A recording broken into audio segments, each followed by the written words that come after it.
was 5 a.m. ready to go to a flight.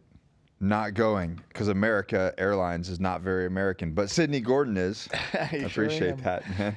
Sure am. You were like, no, you're getting down here. Yeah, had to do it. You know, we're so busy, and you know, time, you just can't get it back, Nick. Nope. And your schedule is crazy. Even though we make as much time for each other that we can, we need a lot of time sometimes to help other people, you know, go in good directions in life. And was one of the biggest ideas for this trip. So yeah, well, it's important that I come down here at least once a quarter, do some operational stuff, and 100% sync up with everybody. First things first, though, just to get this out of the way, looks like you had a killer season. I did. I had like, is it just a perception thing, or did you really have a killer season? Yeah, this you year? should have seen the few I missed. The few I killed were amazing. Thanks for bringing that up. I killed 3 huge bucks this year with my bow, 1 with a rifle. But the best part is I got to take staff members this year that have never killed a deer, and I got 2 of them on their first 2 bucks, which was awesome. And then the rest of them learned a lot this year in the woods. That's my new favorite thing now. I'm turning into KC and Garrett. just taking all your friends. Yeah, it's a lot harder to get someone else to do it than it is to do it by yourself. But was it a bigger year than last year?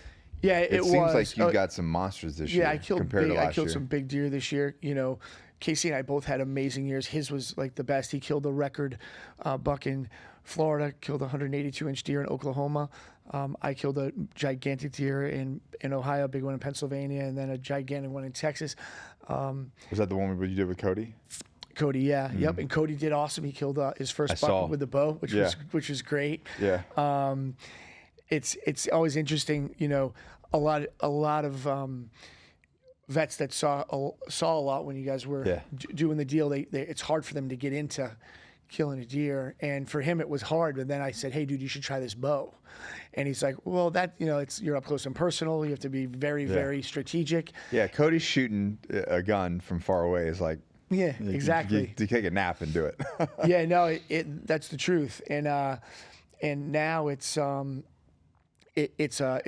addicting because bow hunting, everything has to be perfect. You can't engage with that animal unless everything is absolutely perfect. And he did everything perfect and got it done. His first hour of his sit, we were there for 4 days. All right, I'm going home now. He was a team player the whole time, dude. He helped us out, helped everyone else out. He was freaking awesome.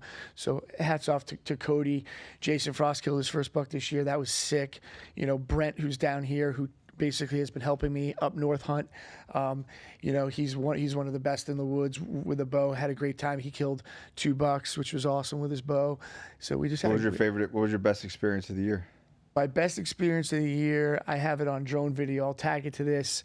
I had a drone come in. I shot an absolute monster in Ohio, and it was so loud when the arrow hit that I thought I hit his high shoulder. And it was the same stand I was in that I missed probably a 180-inch deer earlier that season. This deer was just gigantic as well, only scored like a 150, but he was just gnarly looking, and I thought the deer was gone. So I was afraid to engage to go follow blood. The arrow was clean as could be, and I called to my buddy with a drone, and he flew the drone in the air, and he goes, "Oh no," and he said, "What?" He goes, "You owe me $400. I found the deer." And then the deer was dead, and I ran out in the woods, and he gave me here's your $400. Yeah, I was like, here's 8. And I saw the deer, and the drone has the whole thing on video, and it's me walking through the woods looking, and then I look to the right, and I see the deer, and I just open up in full-blown sprint in all my gear. And just like fall on the ground, throwing leaves in the air. It's crazy. I'll attach it to this video. A kid. Yeah, it was super emotional. I just bought a lot of property in Ohio with Brent, and it was the first big buck that we killed on it. We put a lot of time in it the last 3 years, and it was just awesome. So. Yeah, you've been going up there a lot trying to get that place ready. I love it, right, man? It's great, and you know, accomplishments there were amazing. Accomplishments last year in business were amazing. Yeah, I was gonna say. So I did a little post on Instagram talking about Core's year across the board, but we helped more people than we've ever helped. Well, it was insane. I remember the beginning of the year last year. If you remember how it was April. Nick came down. And he's like, no, we should be working with this many people per week. This many people. I'm like, geez, man, freaking talk about holding me accountable for this place. So like, and we just kicked it in gear. And after that week, it really increased. But what we did is we kind of changed the dynamic of how we started to work with people. And, it's been a huge, huge impact. I've never received so many amazing text messages from patients about our staff and about the strategic partners that we have at Core. It's been awesome. And I mean, that all rolls over to like, I remember at the beginning of the year, last year, you spoke, Johnny Slickson, the existence of massive growth, right? Yeah. And I think would you overcome that growth, right? Oh yeah, we planned for 43% in our 5th year. We did 58% in growth in our 5th year of business, which is like, and for those of you guys out there, the HRT business and men's beauty business is probably 2 of the most saturated businesses on the face of the earth right now. Yeah. So speaking of saturated, this is something that you've really, really held. Man, dude, I feel like you're just like white knuckling, holding on to the way Core does business. Because if you talk to any one of the, and I'll just say it, just the Instagram ads that you get. So if you start searching for TRT or hormones for men or hormone balance or whatever, you're just trying to get healthy, right? Hormone health. You're going to get inundated by these just like all of these companies. Well, you keep a close eye on what's out there too. I do. I keep a very close eye on, and it's kind of frightening to me how many companies are essentially just taking it. You do a test, an online test with your symptoms. You do like a blood prick. Yep. They can send you a kit. You'll do a blood prick, and the next thing you know, you're getting a box, sometimes pills, not even actual testosterone or hormones, just pills, and they're all white labeled. Yeah. Well. And then when you need to talk to someone, you're not going to talk to anyone. Well, the online chat thing. So I have spent some time thinking about this too, and we were all very scared about losing telemedicine. Yeah. And sometimes I say to myself, after seeing how fucked up people are from not physically sitting down with a physician, like, man, this is crazy. I don't know if this is actually the best thing for people, because now a lot of these HRT clinics out there, and there are some good ones too, don't get me wrong. There are some great doctors still. There are some great telemedicine companies out there still too. I'm talking about but there's very specific. There's a lot of people taking advantage of the fact that now it's telemedicine, and they're like, oh, what are the chances they're going to audit me out of 9 million people? Yeah, well, I talked them to a chat or through a quiz or a form. The scary part is eventually what's going to happen if people don't get their shit together is that you're going to start seeing people dying because there's super high cholesterol, liver enzymes, PSA elevated, they're not checking it. Yeah. And it could make a huge dent in the industry. So instead of taking your time, making your money, these people are all about getting rich quick and getting in and out of the game, and they have no fucks given about overall health and what's going on inside their patient and what their goals are.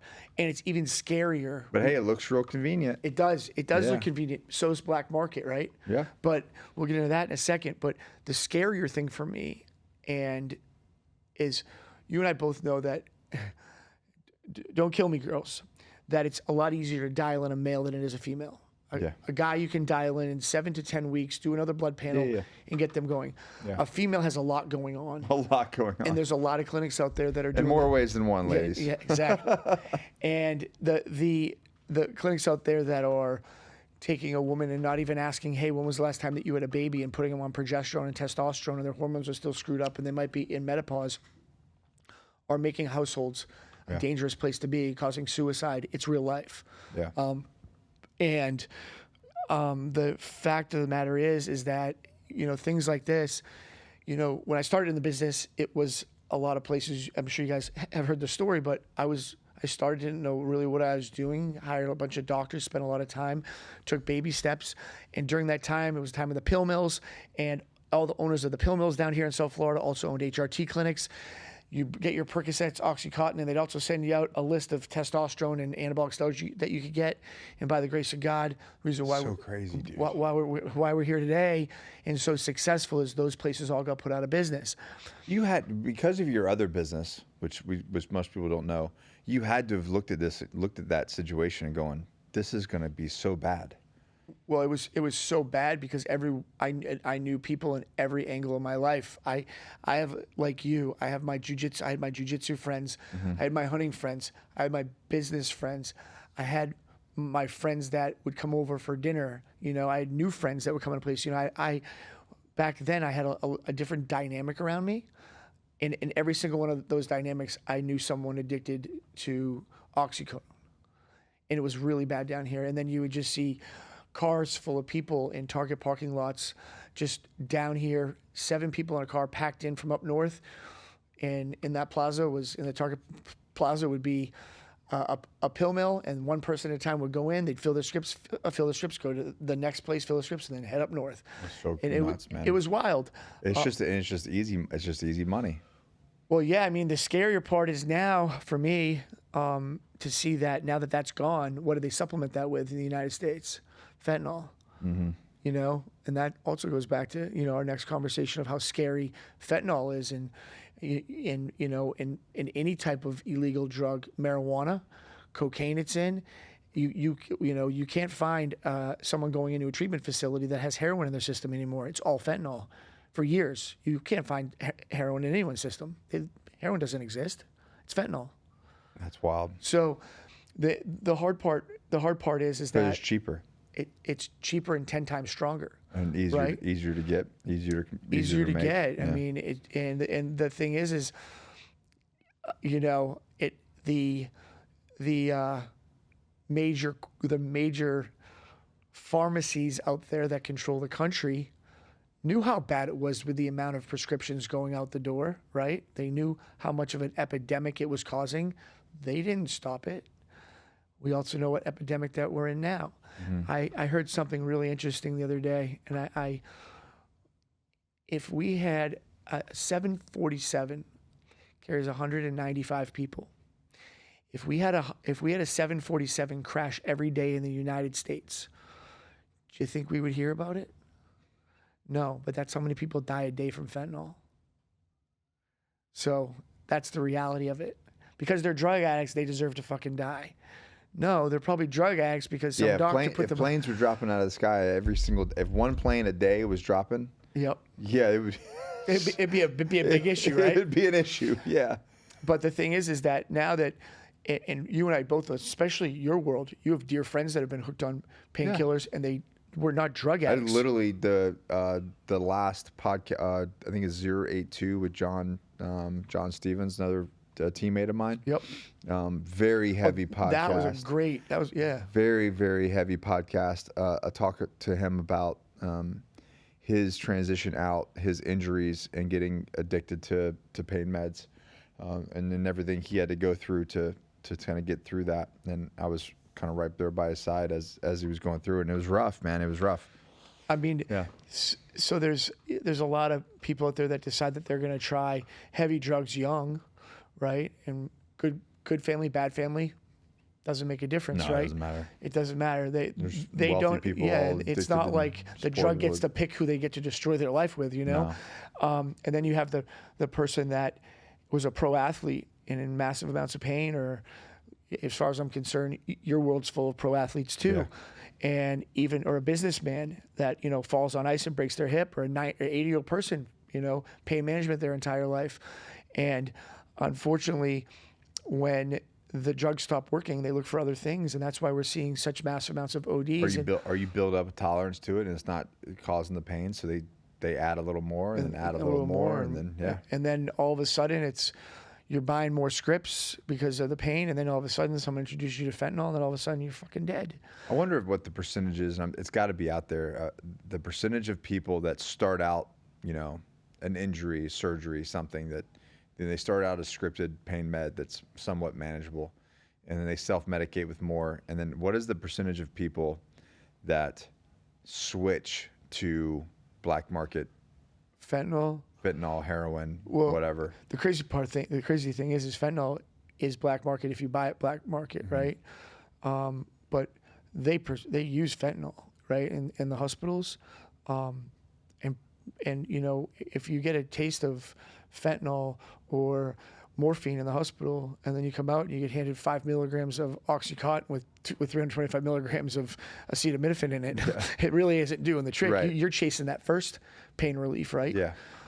And it's scary, and you know, with the amount of veterans that we're working with now, I was just up north in an area up north, and I got to meet with some older vets, Gulf War, Iraq, you know, so on and so forth, and spent a few days with them back and forth, and got to get to know a few of them. They opened up to me, and the majority of them were on some type of pain management, and I explained to them how, guys, you know, at this point, that drug really isn't really doing too much for you, and the anti-inflammatory factors in 800 milligram ibuprofen and some testosterone probably would outweigh what you're taking now.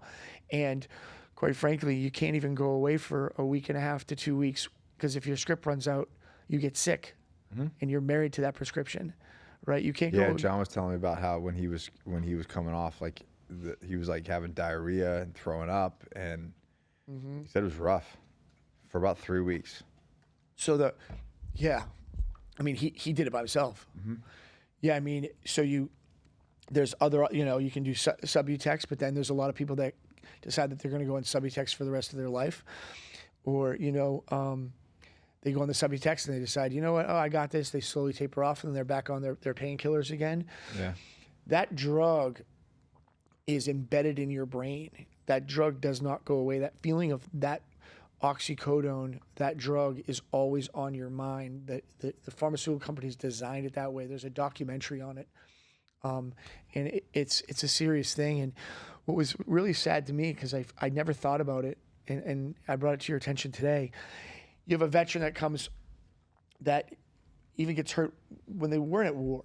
They come back and they get put on Percocets from their GP, whoever it may be. You guys can use your imagination who typically it comes from.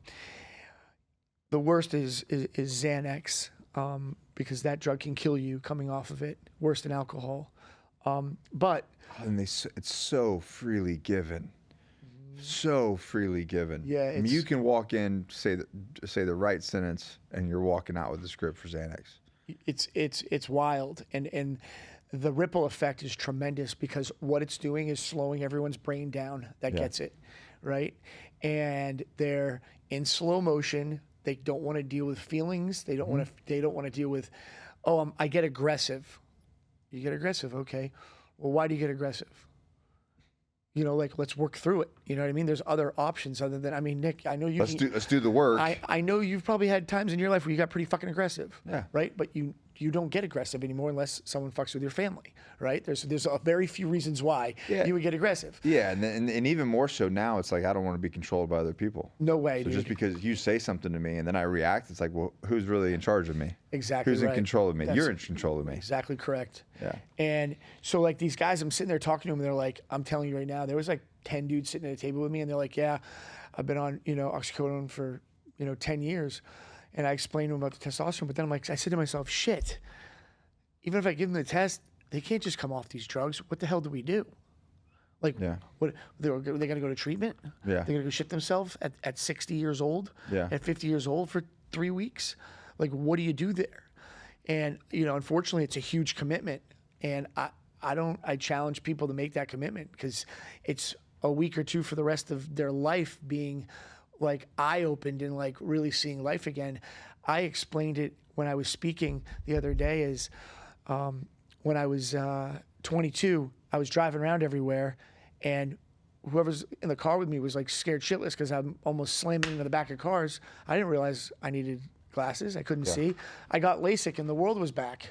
You know what I mean? It was like you take that fog away. You take that fog away, and it's hard. So like there's a lot of people. There's a lot of people that may need those drugs, right? But not 80% of the people that are taking them right now is my opinion from what I see, because we have at this point now worked with about 10 people that were like wanted to make the commitment. They did make the commitment, and they're sober from that drug now, and they're on testosterone, and Their quality of life their quality of life is completely different. Ridiculous, yeah. Imagine having 3 kids, going to work 9 to 5 all day, doing whatever, taking those drugs all day long and coming home and being a productive member of that family. Yeah, and I want to bring up real quick, and we're going to talk about black market stuff because there's a lot of comments, and there's a lot of comments in the comment room about black market, and I want to get into it. But since we're teed up for this, there's a lot of vets that get scared, and they talk to our patient coordinators about coming on to core. And they're like, well, if I stop taking these meds, I'm going to lose my disability. I'm going to lose my pension. And like,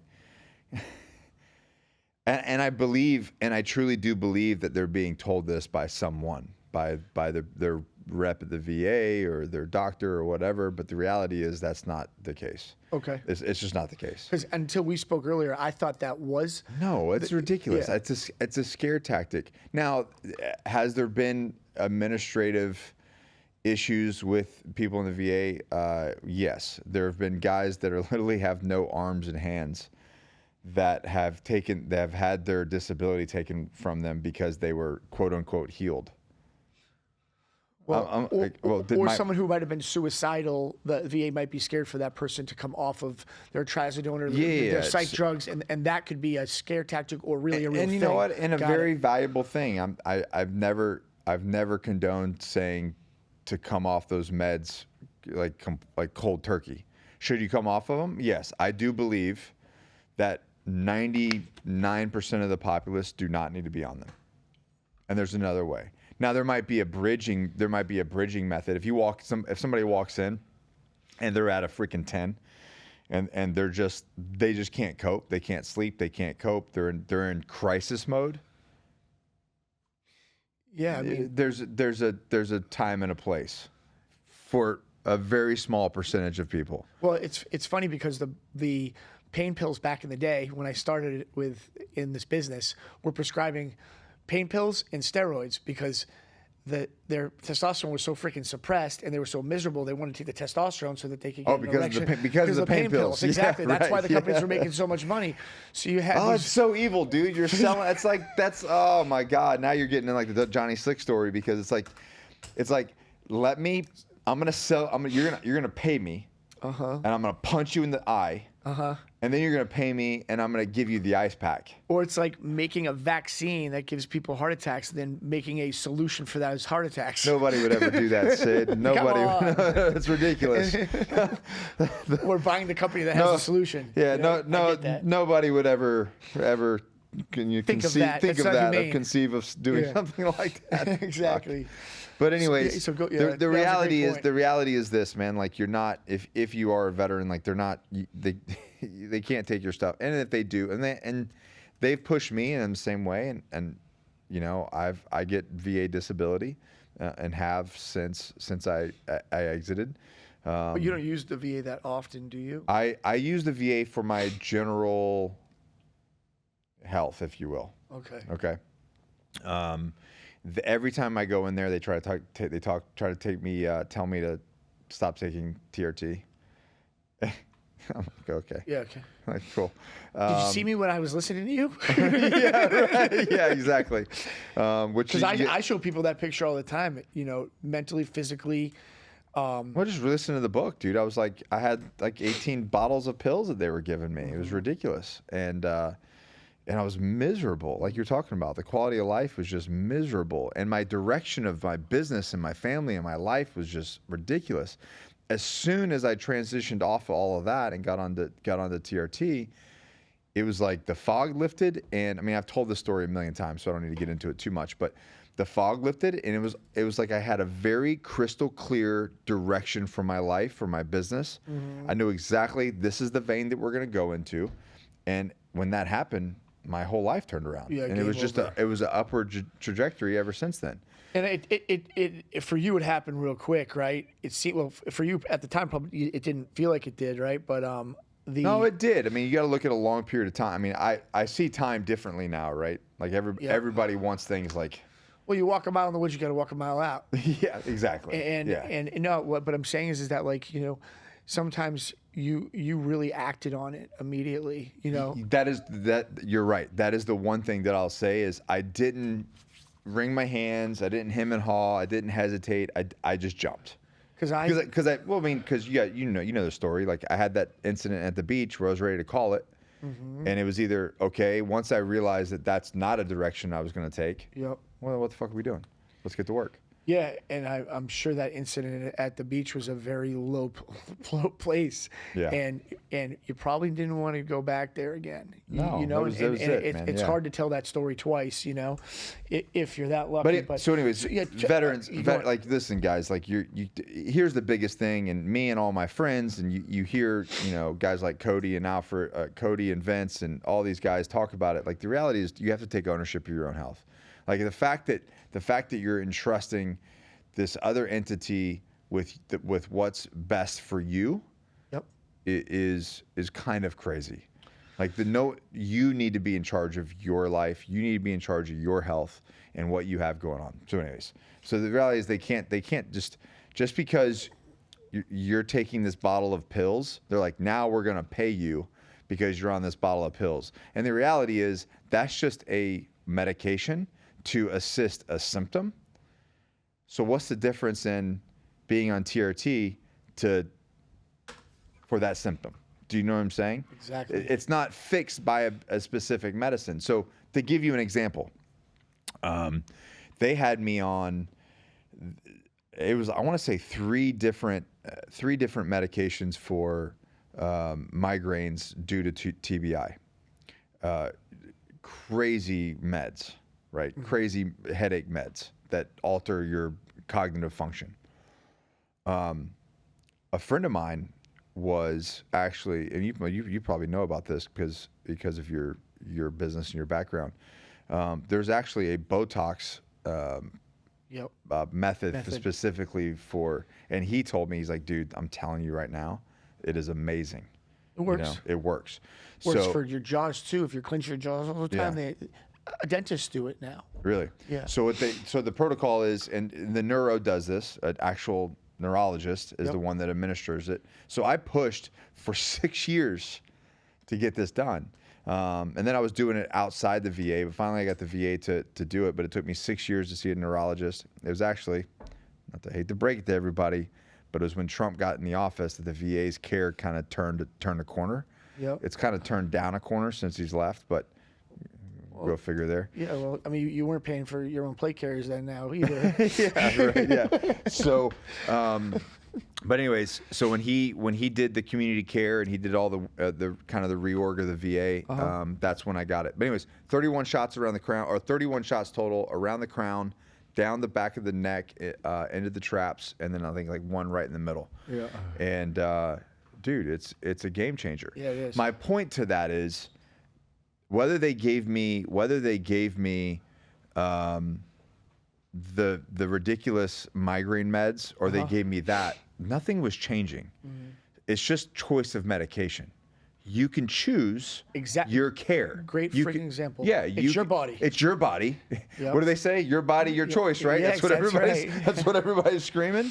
So at the end of the day, it's like, hey, dude, like, your body, your choice. Be the captain of your own fucking ship, man. Like, don't allow someone else to dictate your life and dictate your medical care. If your life and your quality of life is not where it needs to be, take charge of it. That's what I'll say about that. Yeah, the role into all that is the other side of it is like the self-medicating side of things, right? So, well, and that's what's happening is they're getting meds from one place, from the VA or from their doctor. Maybe they're not even a veteran. Maybe they're just, because this is a pandemic. This isn't just a VA thing. It's not a VA thing. It's a human being, United States thing. But then what do? They go home and what do they chase your pills down with? Exactly. Yeah, well, yeah, I mean that too, and even or anything else. Even a normal walk of life like myself. When I was younger, I wanted to get big. I was 120 pounds, 125 pounds. As when I was 17, all my boys. I mean, I tell this story all the time. You met John before. Yeah. All my boys were jacked Italian, captain of all the sports teams, and I'm this like little guy like running around, and they also put a lot more work in younger. They made better decisions younger. They were in the gym younger. Yeah. And I took the easy way, and I started taking a lot of anabolic steroids as a kid, right? And The teenager? as a teenager, yeah. Shit, man. Yeah, I took my first round of Winstrol when I was 16 years old, and when I got older, it was an off and on thing. When I got older, I stopped through my early 20s, and then my late 20s, I realized that I probably should get checked out, and then that's when I started to get into TRT. I started with HCG protocol for a long time. And then that wasn't working anymore. And then my early 30s, I started with TRT, and had my daughters while I was on TRT. But the black market then was a lot different, Nick, than it is now. Yeah. You had like snap caps from Russia.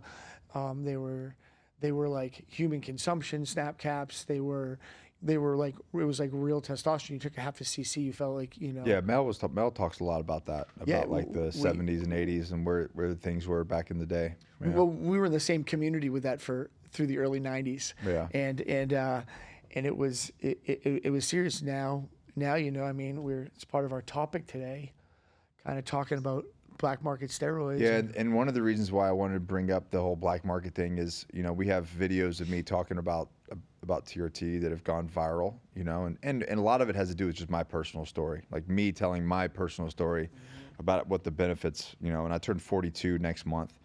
Been on it for about 10 years now. And so I've talked, obviously openly for quite some time about the benefits for men and women. But in the comments, guys go, dude, you don't need to spend that kind of money. You don't to do it the right way. You can go to, and I'm gonna make up a scenario. I'm gonna make up URLs, but it's like the craziest. The craziest URLs, and they post them in the comments. They're like, dude, you can get a bottle of testosterone for $10 at getsubs.com or getpens.com or shreds.net. And you're like, and I look at these things and I'm like, God, I really hope people are not doing this, but they are. They are. And then talking to you about the black market stuff, and Mel, it's pretty scary because you said that they were testing. What were you saying? They were testing testosterone cypionate. No, the raw materials were the raw materials was Tren. Yeah. So I want to just say something first before I get into the background of what's going on in the market right now. So when I was in my late 20s, early 30s, mid 40s right now, and I saw an ad like that, guess what? I might be like, yeah, you know what? I'll try this out. But guess what? Looking back on it in my 40s, I'd be fucking embarrassed of that decision. Yeah. Like it's bad decision making skills. Yes, man. And if this is your health, like this is your health. Testosterone is something that you commit to. It is not as severe. If you're type 1 diabetic, type 2 diabetic, you go onto insulin, right? You don't buy your insulin from a fucking underground lab. You get it from a doctor because they monitor your shit, right? So why is there a difference? There isn't. There's a lot of scenarios like that. For the black market stuff, as we get older, I know kids are going to make mistakes, right? Yeah. As we get older, our bodies are not resilient as they were before. We do not fight off infection the same way. Just like when an 80-year-old man falls and breaks his hip, most of the time they die. When a 30-year-old falls and breaks the hip, they don't. Our bodies change as we get older, right? And the black market steroids are only getting worse and worse and cheaper and cheaper. Why do you think that is? Why do you think such a big? It's just such a big so shift? Now there's more people than ever on testosterone. It's when I started in this industry in 2008, going into 2009, it was $100 to $200 million industry. Now it's $1 billion industry, right? So there's so many people on it. So now these black market companies are trying to capitalize on the people that are on it. If we promote to them, if you go on these forums, it's disgusting, right? It's gross. It's like, yeah, let me take this guy. I didn't even think about all that. Let me take this guy who's on TRT that cost them between $400 and $500 a month for supporting meds, being monitored, doing blood work all the time. And let's divert him into giving him something that the person who's selling it to him doesn't even know what the fuck is in the bottle. And the guy has a family. Like, whatever, dude. If you want to go on he's in Serbia or somewhere, China or somewhere else. If you want to go on self-sabotage mode and you don't have people that depend on you, go right the hell and get after it, dude. Yeah. But, you know, there's a time in your life where you can't be selfish anymore. Yeah, you're not really living for yourself. You're not, dude. And I believe either way you should be doing the right thing. But like, you know, these guys that are in their 40s and 50s, you know who they are in the gym. They walk around like they're still trying to be 20 years old. Guess what? When they're 60, they ain't gonna be walking the fuck around, dude. No. And the high blood pressure, cholesterol, liver enzymes, PSA elevated, blood pressure through the freaking roof. Dude, that's an accident waiting to happen. And I don't even have to tell you what the accident is. It's real plain and simple. It's getting up one day and it's a physical fucking car crash. And that's just the way it goes. And the thing is with the black market test now, going back to what you're saying, guys, for those of you that don't know Mel, if you don't want to believe what is going on with black market testosterone in the United States of America, and you don't want to listen to Mel Chansey, then you're just playing dumb. I'll just call it that. Or if you have questions, just message him. Yeah, well, exactly. I mean, he knows what's up with that. Now, listen, are there still good sources? Yeah, and they're in. Of course. They're not raw material that are being made in labs in the United States anymore. It's just not happening, and that's the majority of where it is because it's the easiest way to go about it. Is that why it's happening? It's because it's mainly overseas. Yeah, so what's happening is you buy a kilo of cypionate, propionate, enanthate, sustanon, equipoise, nandrolone, decanate, primobolan. We've all heard how hard primobolan is to get now. It's almost impossible to get good primo, right? It's because that was it wasn't so sought after. It was a harder drug to get, and they've minimized that and supplement it with something else and put primobolan on the bottle and hand it to you, right? Well, they're doing that across the board. You know, you go to countries like Russia. You know, their testosterone's really can buy it over the counter and all those places. You know, it just it is what it is. But there's hoops and bounds there. I don't know anyone wants to go to Russia right now to pick up their testosterone, right? I'm gonna pass. Even going to Mexico now, it's the same thing because that raw material comes in through China. The labs in Mexico are doing it. The same thing's kind of happening down there. So what happens is Joe Schmo buys a kilo of testosterone from China. It comes here. It's marked cypionate, and guess what? When it gets here, that underground lab isn't sterility and bats testing that material to make sure it really is what it is. So over the last 2 years, we've just seen many, many people tell us that they're on 1 cc of testosterone, black market test. And from our past, we would say, okay, wait 10 days, come in, take a test, and get a shot with us. We want to help you transition. Yeah. And they come in and their LH and FSH are fine, which would be suppressed if they were, and their testosterone is 2 or 3. I see more testosterone single digits I've ever seen before in my life. If you're taking testosterone after 10 days, you might be 2, 3, 4, 5, 600, right? Yeah. You're not going to be 2, 3, 4, 5. So all these precursors like Tren, like other drugs that I don't even know what the hell they are. So we've noticed this more and more and more. And it's super scary, man. It is scary. It's scary because you're still getting physical results. So for me, black market was all about looking like a monster. Yeah. Right. I was 220. I'm 190 now. An extra, 20, 30 pounds on me. I look a lot different, dude. Yeah. You know, I couldn't walk up a flight of staircase. I looked like the Stay Puft Marshmallow Man. I was like pink, right? I thought that was a good look. Not a good look, dude. Right? You're trying to chase deer in the woods now. Yeah, I'm trying to chase deer in the woods. I'm trying to be like, go and chase your daughter around, she's on fire. Yeah, I know. That's a task. She's harder to catch than them deer. So it's like it's really hard to watch, and people that call in, I'll challenge anybody right now. Call in and be convinced that you're on, great testosterone. Tell us. I will send you a free blood requisition form to get your free and total test checked today. And you can tell me if you think that is, and what I want you to do is I want you to come off for 10 days. Okay? This is the test. Black market. You're on black market. Black market. I want you to come off for 10 days, 7 days even. Do your blood work, and I want to see where you're at. Then I want you to come in. We'll work with you. Go on 10 weeks of TRT with us or 5 weeks of TRT with us, come off that for 7 days and compare your blood work. And I'll do that for I'll do that first round of testing for free, because after you see that, you're gonna probably want to engage in my second offer. Yeah. And I've done it before, dude, and I've done it like 2 or 3 times now, and I'm not doing it to prove someone wrong. Dude, I know, because I have friends that are with Core that I've recommended that were on black market, and then they came over and they were like, dude, I had no idea the difference in I feel. They know immediately. It's like, holy crap. I mean, listen, we use a lot of brand testosterone. Now we've worked with a pharmacy that is making a generic testosterone that I think is freaking amazing, especially for people that have been on long-term black market. It's called T-Balance. That T-Balance has a small dose of propionate in it, a medium dose of ananthate in it, and a medium dose of cypionate in it. It's 200 milligrams. But for that person that has run massive amounts of testosterone, they're seeing a very good result from that drug, because sometimes that long-lasting ester just in cypionate doesn't do it as much for them.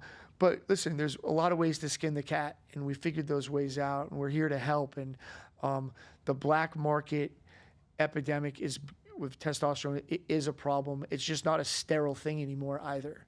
So, that's kind of where I. You're saying you're talking about the caps and the bottling even, isn't it? Yeah, the caps and the bottling. I mean, you can even sterile anymore. Yeah, I mean, just take your time and look at the quality of that label. It's put on freaking sideways. You rub your thumb down, and it wipes away.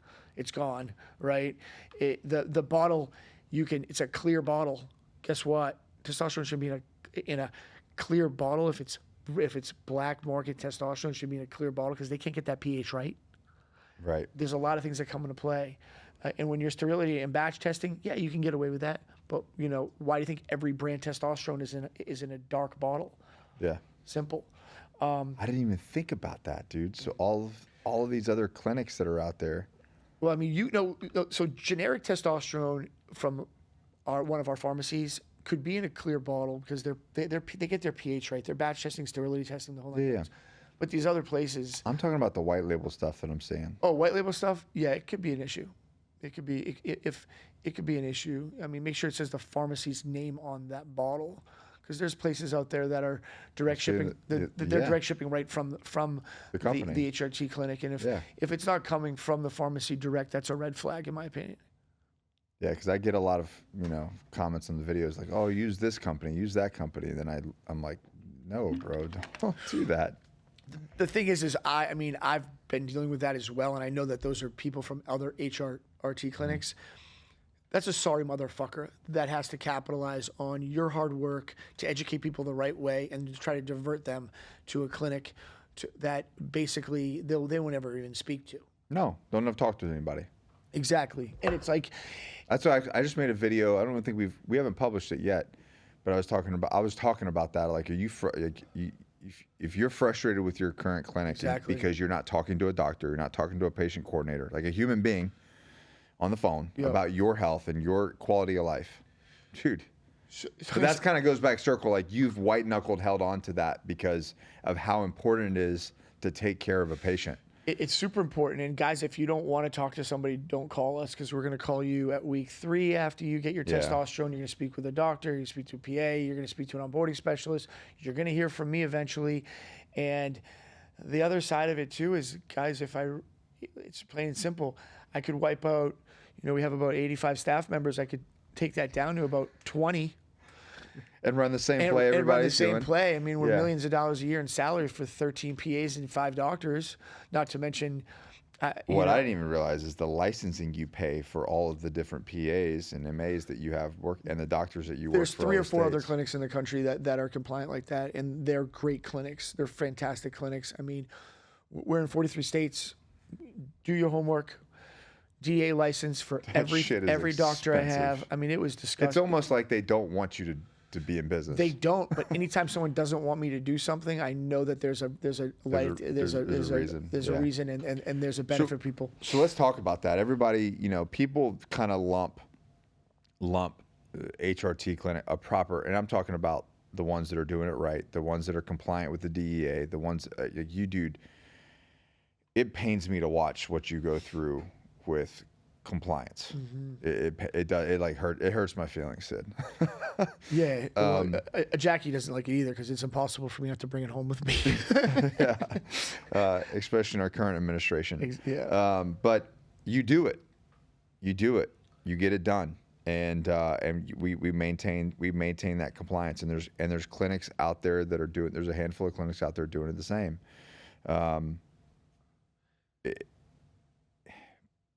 I don't think people realize what they're getting into bed with when they're doing that. Mm-hmm. Like it is so crucial that you do the homework, that you do that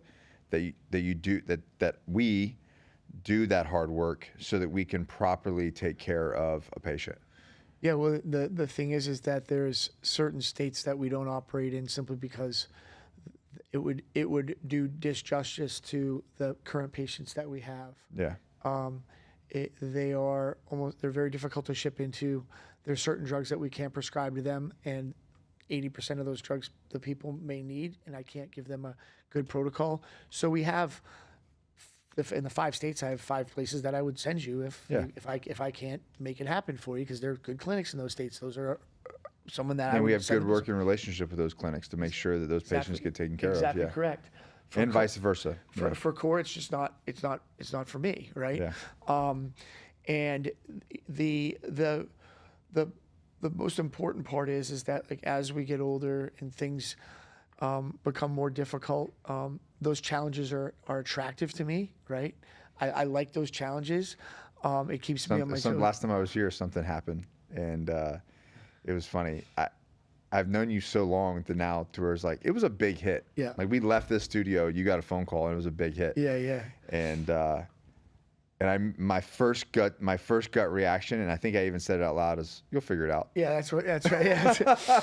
Yeah. Which is maybe not really comforting in the moment. Yeah, well, it wasn't the best thing I wanted to hear. I was like, yeah, I know, Nick, no pressure, dude. But I think Mel said the same thing to me, and Jason too, and Jackie, and it's great. Like our entire circle, we all know everything's always just going to be okay. We're always going to figure it out. It's all going to figure it out. But so on that, let me ask you this, and this can be your, you can answer this as the CEO of Core, or you can answer this as just Sid Gordon. You know what I mean? But people will wrap an HRT clinic into big pharma, and they thinking that, oh, this is just a big pharma game. They just want your money.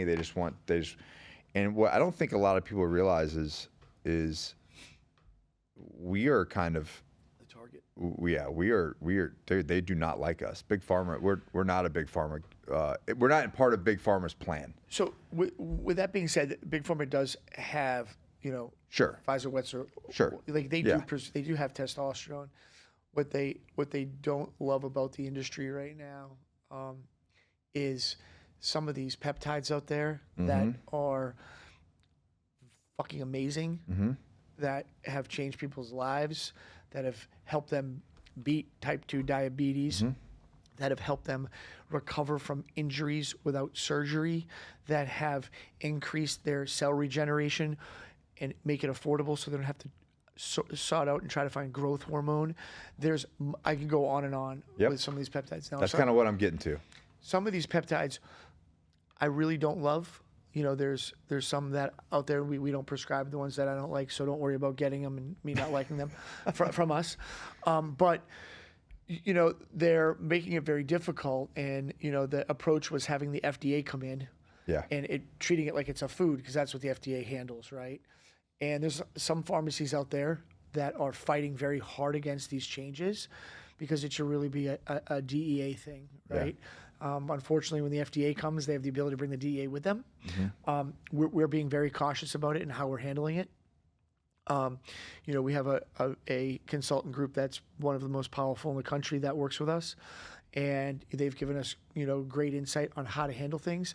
But I think it's a temporary thing. I think it's going to be a temporary thing. We've done all that we can do at this point to make sure that we protected the patients. But when there are drugs that are working really well, and other companies or in other businesses or other bodies are feeling a dent from those, guess what? It goes on their target list. It's a threat. You're being very politically correct in answering this. Yeah.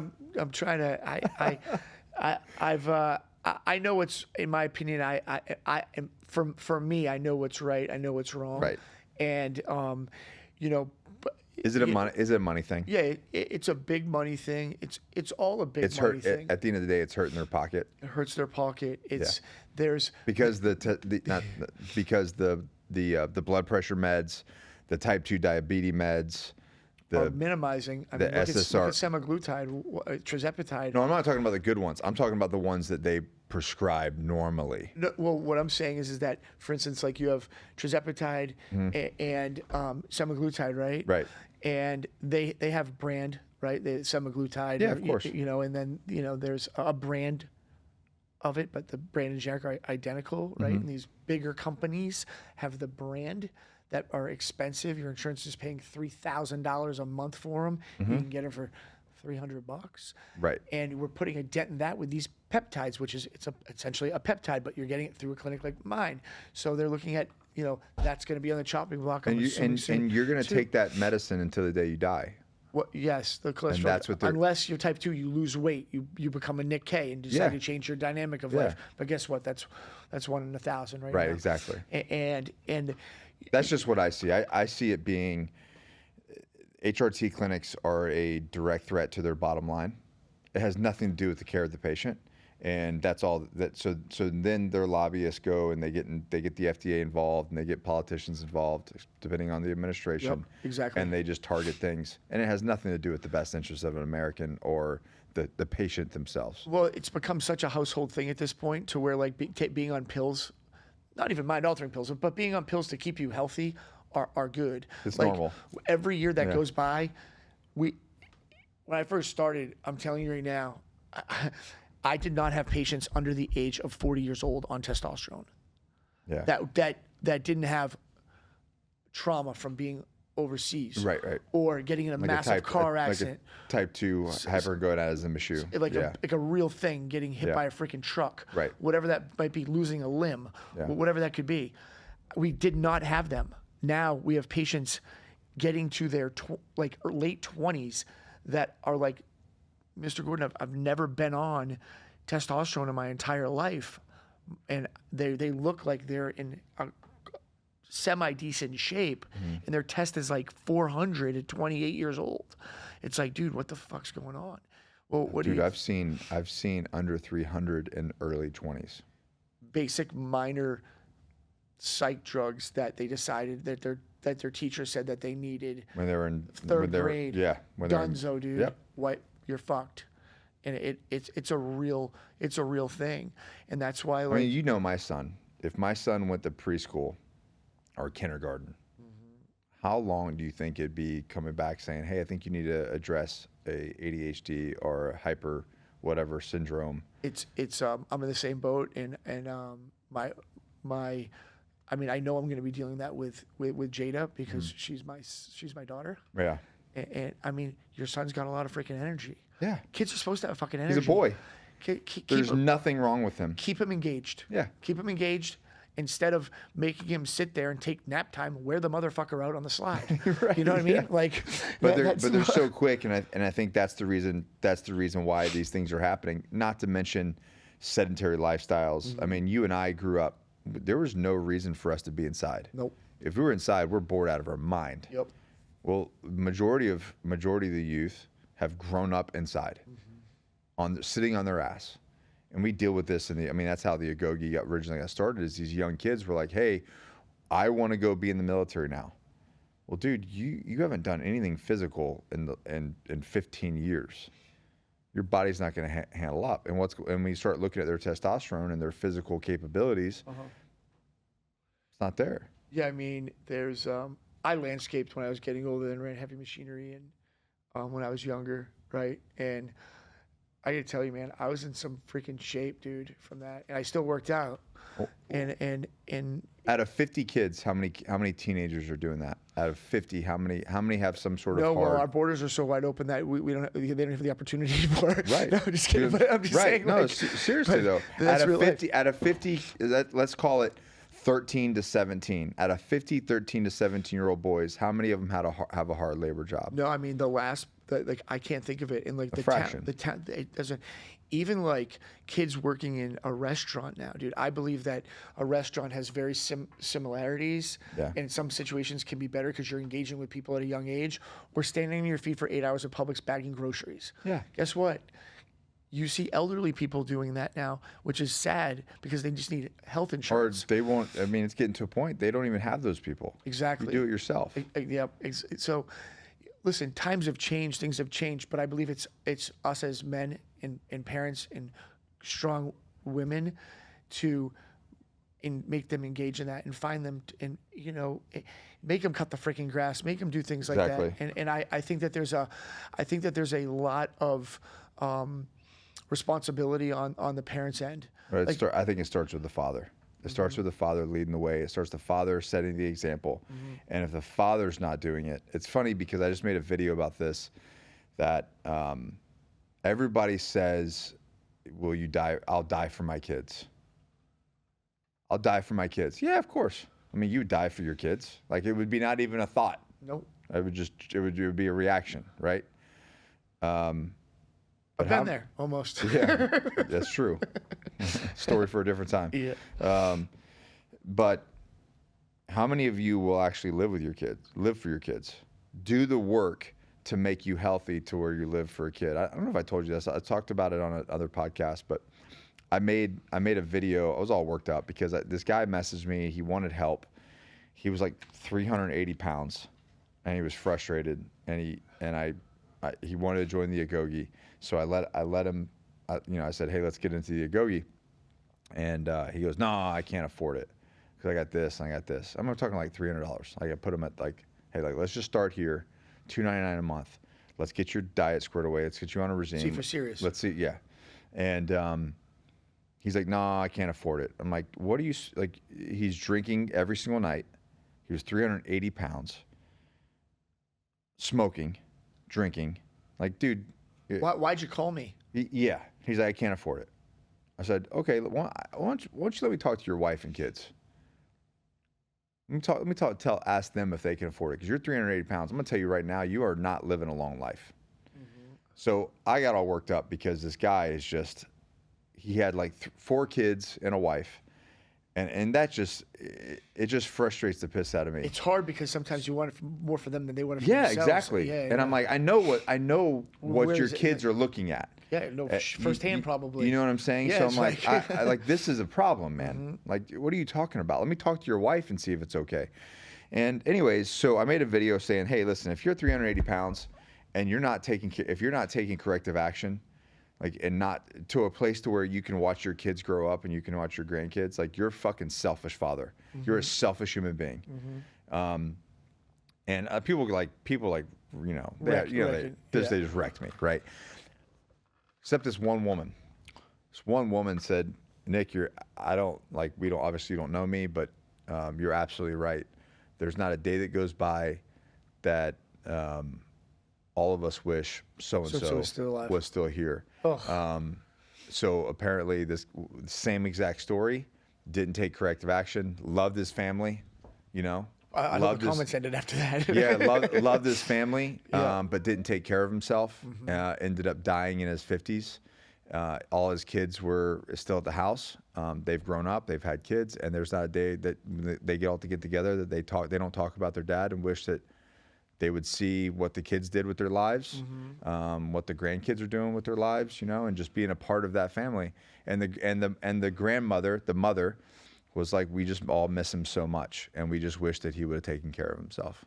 Yeah, that's hard. I mean, the other side of that story too, and it's like heartbreaking. But I have seen, due to the fact that I'm not out there like aggressively. Like that is, no, I'm saying like you're being aggressive, but you're out there aggressively. Your story, well, because I feel like there's a war that I'm fighting against this kind of thing, against big pharma, against the government, against all these things, society that are putting men that are making them unhealthy, and then making them believe that they have to do the things that they're doing. You know what I mean? That there's not options.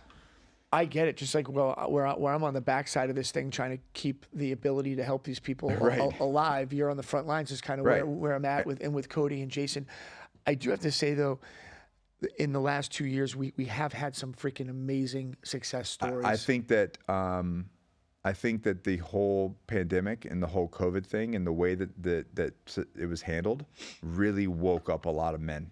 Yep. And I have guys in the Agogi, all of them that have joined since then, and they said, honestly, it made me look at myself and go, if I'm not like healthy, this is an issue. It's a huge issue for a lot of reasons. And not just that, but the fact that I didn't have the physical confidence to make my own decisions for what's best interest of myself and my family and my community.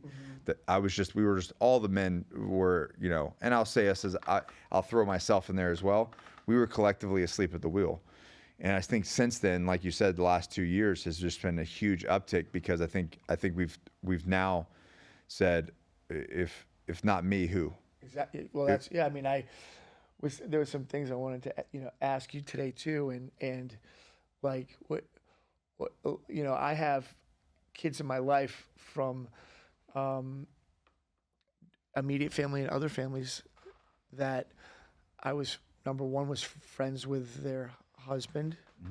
I mean, the husband was my friend, and he's not around anymore, and I've taken on that responsibility to be involved with that family now. Yeah.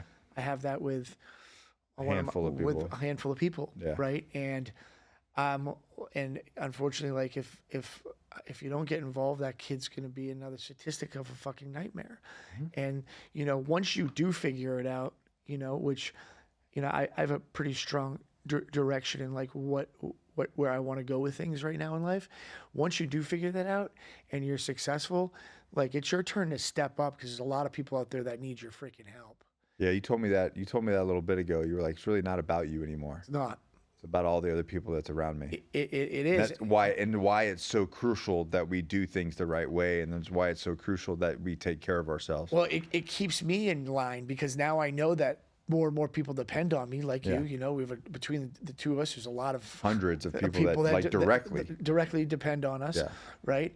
And if we fall off, if Nick decides that he's going to go back to going out with Allie at night and hitting the freaking bars again, like, you can't even think about that, right? I can't even think of it. There's too much at stake. There's too much at stake. And too many families at stake. There's kids that don't directly know me that rely on me. Well, think about the person that only has their family at home that hasn't even gone that far yet. Like, the reason why I continuously engage with others that are not in my immediate circle is because I'm putting that attention on them, not me, and it keeps me really doing the right thing. Accountable for your moves and the way that you live your life. So for me, I just love the additional challenges in life. Call me sick or whatever, but it's also the reason why I spend 80 days a year in the woods, because I need to get away from it too, right? But now even then, now you're taking other people with you. Yeah, exactly. Exactly. All right, guys, let's just go here now. There's just a couple things that I wanted to ask you before we kind of get to it.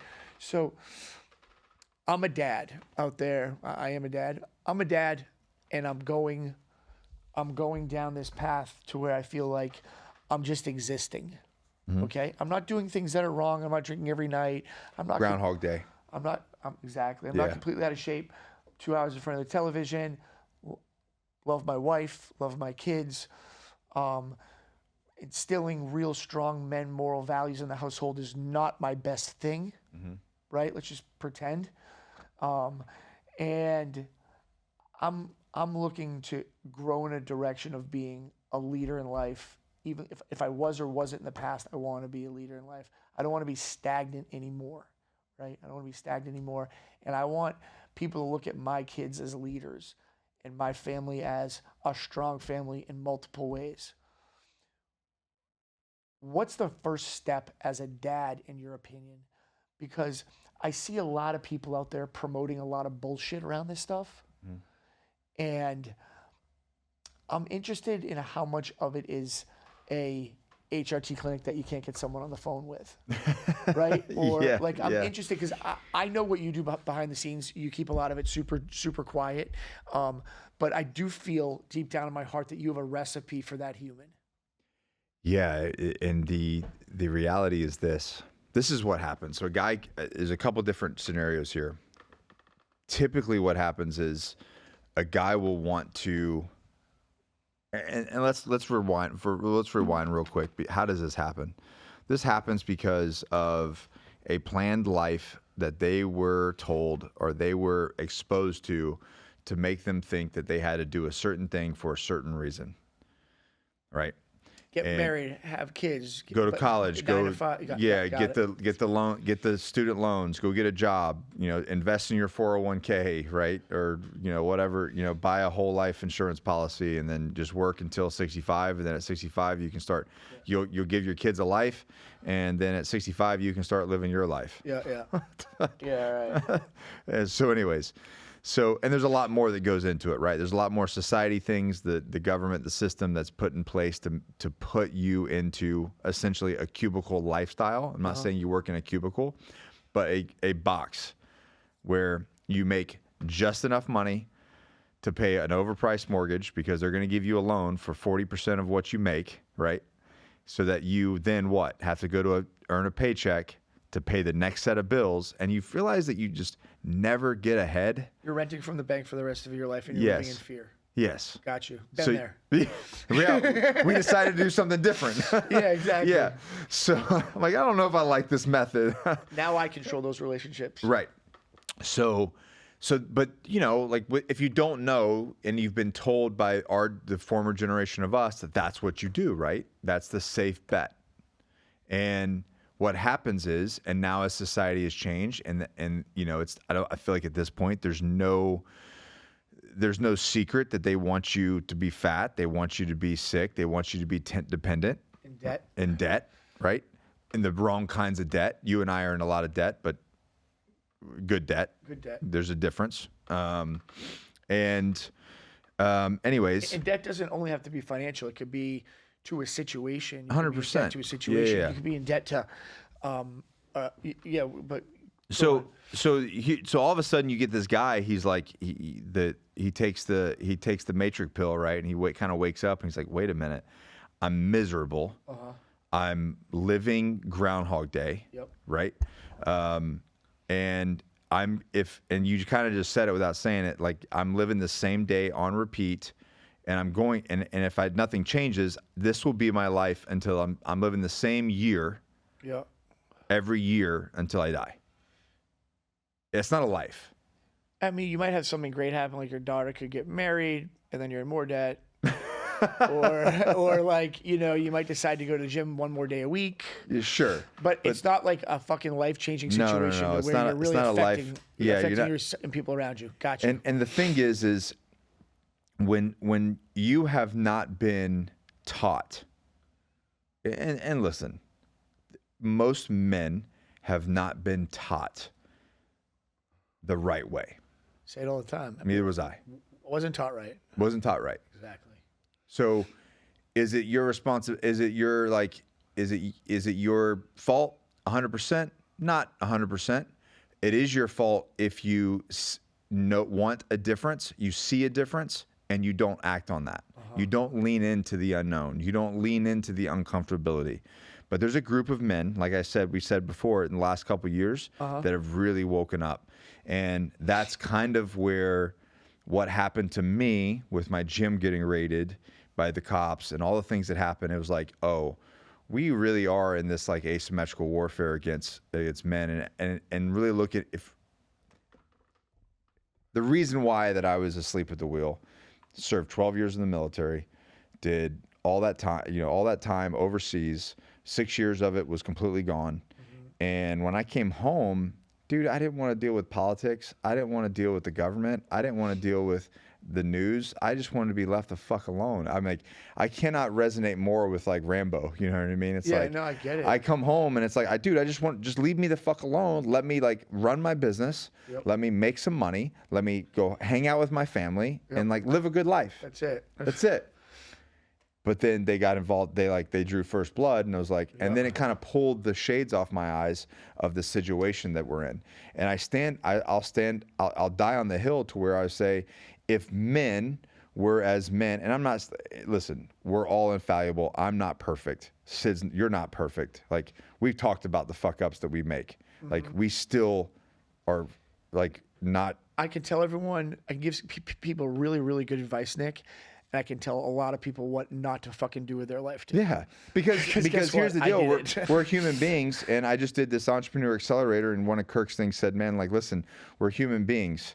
Like, we're all imperfect creatures trying to just do our best as parents, as men, as everything, you know, and he even said this thing, his wife said, well, we're not human beings, we're human becomings. Meaning we're always growing, we're always need to be growing. And if you're not growing, you're dying. And that's what so many men have been doing. And I did that too. But then when this thing happened, I was like, wait a minute. If men were that of men of, like, say, the 40s, the character of the 40s with their health, their physique, their personal responsibility. And I'm not saying the men of their 40s were perfect, but I will say that they took personal responsibility. There were much less victims, you know, 60 years ago, 70 years ago than there are today. Yeah, I mean, I see it now too. You a guy driving a school bus and then a grown man driving a school bus and then delivering milk at night and suffering and sleeping 4 fucking hours, sweating their ass off, wearing the same clothes over and over again. Because he did what he had to do. Yeah, not complaining. I mean, there wasn't social media then.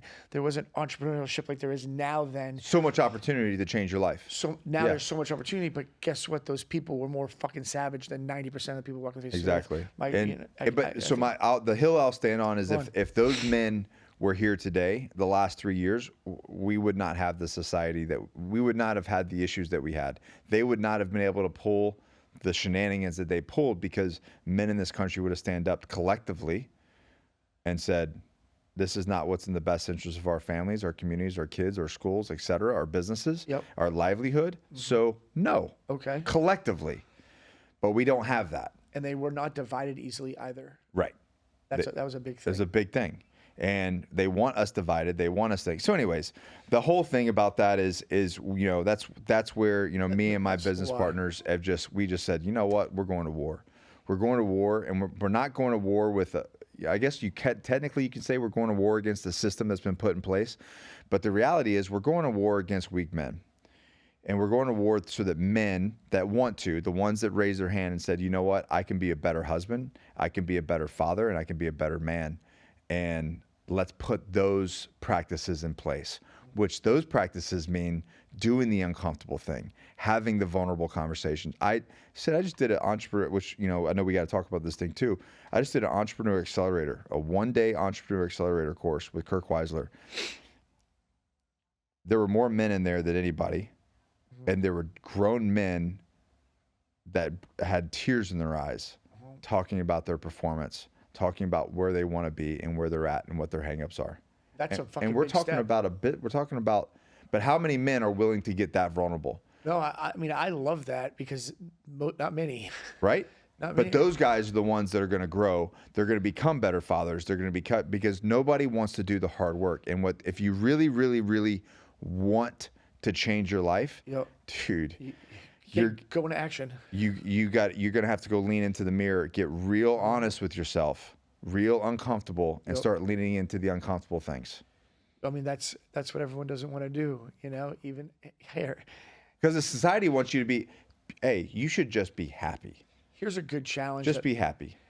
And I want you to get back to that question, but someone said to me the other day, they said, you want to challenge a man? Tell him to get up and do 30 push-ups for 30 days straight. Find 100 of them, see how many finish the task. Simple task. 3. Simple task. 2. I mean, listen, my parents made me sweat. Kids don't sweat these days, like we were talking about before. JP told me. So what is you have to lean into that. You have to do something that makes you feel uncomfortable. The person that is in, what I've been challenging people to do is, hey, find someone else to hold you accountable and hold that person accountable and fight for some time together and get shit done together. I have a funny little saying that we all say about joining the Agogi. I'm like, when you join the Agogi, your life will get exponentially harder. So hey, join up. You're gonna have a really difficult life. But here's the caveat to that is your life will be more fulfilling and more rewarding, and you'll actually be happier than you've ever been in your entire life. Well, I mean, that's a win right there, because, you know, most people know how to tell other people what to do, but don't do it themselves. And that's the reason. And I know for a fact that your practice is in that type of place, because anyone that comes in that door could challenge you to physical output. You'll probably hang with them or way surpass, have a mental conversation. I might lose, but I'm in. You're going to know, they were going to know you were there. Yeah. Right. And that's why I do the early morning wake ups. I do the uncomfortable stuff. Yeah. So like, what would you say that step one is for someone who's just like, I want to change, I just don't know how? First thing is you take complete ownership of your life, 100% ownership. Everything is your fault. Your situation is not the government's fault. It's not your job's fault. It's not your wife's fault. It's not your kid's fault. It's your fault.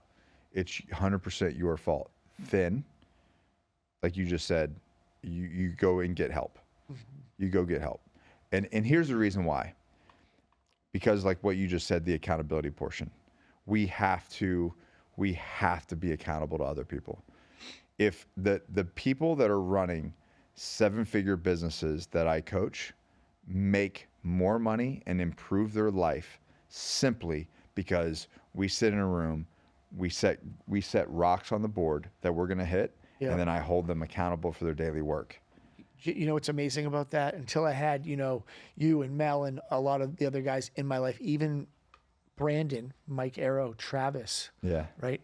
Travis holds me accountable when I pack for a trip, because he knows how to stage everything properly. And I'd wait till the last second before and get places to be like, oh, screw it. But then I watched him pack. I'm like, dude, teach me how to do that. Right? My immediate circle right now, it took a long time. I'm vulnerable with them, but they hold me accountable. Most super successful businessmen, I have no problem saying it, I fucking killed it financially in life. I fucking crushed it. I worked my ass off. I got to a point to where people were too fucking scared to be like, oh, you know what, Sid, I think you're kind of leaning a little bit in a direction where it might not be the best thing for you. They just let me go. Yeah. Right? Or, hey, Sid, you know, the way that you directed that conversation in that meeting, I know the staff, I know you do too, it would have been more effective this way. Dude, people like to see people fail. Try to find a group of people that want to see you succeed. Big fucking challenge. Big in a big different circle. That's a different circle. Yeah. I'm in the shower. I get out of the shower. I'm looking at a Johnny 6 bottle. I'm like, dude, I have a great idea for this fucking guy. Yeah, you text, hey, check us out. Yeah, and listen, some of it makes sense. I don't know your business intimately. Some of it doesn't. But it's always beneficial. And also, to be engaged in other people's success makes your success tremendously more attractive. Dude, that's a great point. And something that people should make themselves do more is wanting other people to win. Because just because other people win doesn't mean that you lose. Especially if you play a role in it. Yeah. An indirect role of even just support. Hey, dude, you're doing great today. Like, instead of staring at that guy being like, oh, he's a douchebag, tell him how great he's fucking doing. Yeah. You know, maybe that guy might have something to feed back to you. Yeah. I'll tell you, there's a lot of people that want Nick to lose. Yeah. Oh, yeah. There's a handful of people that want me to win. And the thing but those is, handful of people are my friends. Exactly. Yeah. And that, and it all comes down to being divided again. And then like that mentality. And my mom was like such a great person with it. She was such a hard worker. I worked her work so hard over and over, same thing over and over again, same curriculum over and over again. And I would watch her and I'd be like, fuck, dude, there's got to be a better way to fucking do this. Yeah. And like, sadly, the majority of my peers from where I came from are in that same rut. And I've offered multiple times to help get them out of that rut and just, you know, but there's also some people that have had major success. And, you know, with that, dude, my hat's off to you, especially this year. I've honestly we both seen each other grow for quite some time. This year was just I feel for myself, and I'll speak for you too. I feel like I've grown as like a person the most this year. And I feel like our community has grown as such a huge growth this year. Like the roundtable discussion, no peacocking. Everyone was just in love with each other. And like, there's some badass dudes in that room, guys and girls. If you haven't seen that, the roundtable discussion, we'll add it to this link. And everyone's there is just like there to fucking help everybody. And I love you, bro. Super grateful for you. I think there was a lot of great that came from this podcast. We have a lot more work to do over the next 36 hours. I know. But thanks so If much. you guys don't know, when I come into town, it's like I don't even think we sleep. No. We just work out and then work. And then it's like for 36 hours straight, we just get after it. But it's always a good time. Well, we're gonna go have a freaking really good dinner tonight, Yeah. so that's gonna be good. And hey, guys, please this year, just because it's January, and you might be sitting on your ass and it turns into February, and then turns into March. There's my message this year is life goes by real quick, and I think about that a lot. I think Especially about that the a older lot. we get, right? I'm looking at my daughter now, and I looked at my oldest daughter, made a lot of mistakes with her, made a lot of mistakes with my oldest son, and my biggest thing right now is just getting 1% better each year. And there's a lot of people out there, Nick, and in our circle that can help people get there. So if you're stagnant in life and you want some help, reach out. And it's not a monetary thing. We do a lot of things pro bono, more pro bono than we do anything else these days, I think, which is amazing to be able to do. So we're here for you. Love the audience. Thank you guys so much. Thanks for everyone else that supports Core. Yeah, thank you guys. Tag Sid, tag me. You guys know the deal. Share this with a friend. There's a lot of freaking good information in here. So please let us all know. And then if you are interested in Core, DM me the word Core, or the link is below in this podcast. And we can get you hooked up. Other than that, you guys know the deal. Never quit, never surrender, always forward. Peace out.